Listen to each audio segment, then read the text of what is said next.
یه جا برای من تو این حرم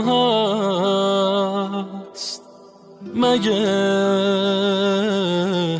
تو دنیا از تو بهترم هست؟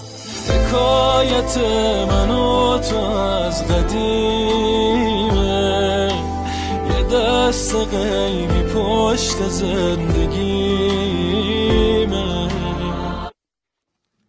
خیلی دلم تنگه، خیلی دوست دارم، خیلی تلخ سرنوشتی که نباشی.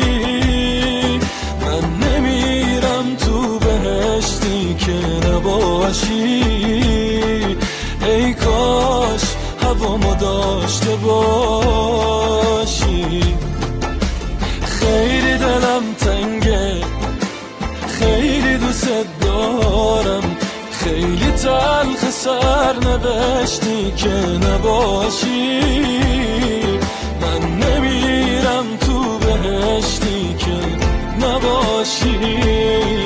ای کاش هوامو داشته باشی.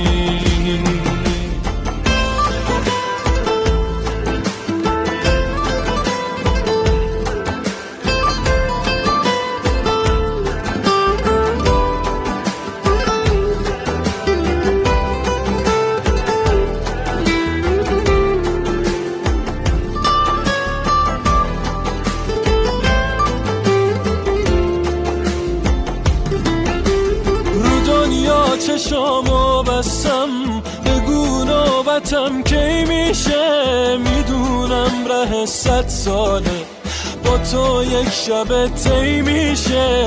اگه عمری باقی باشه، اگه توی سینه داغی باشه، میتونه دوباره رزقم یه چای عراقی باشه. خیلی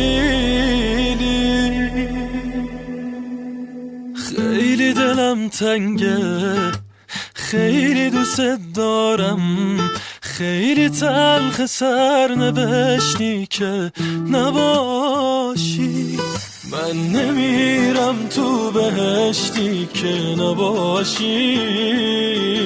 ای کاش هوامو داشته باشی.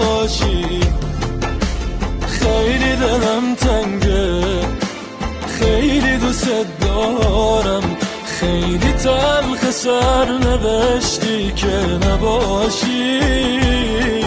نه نمیرم تو بهشتی که نباشی.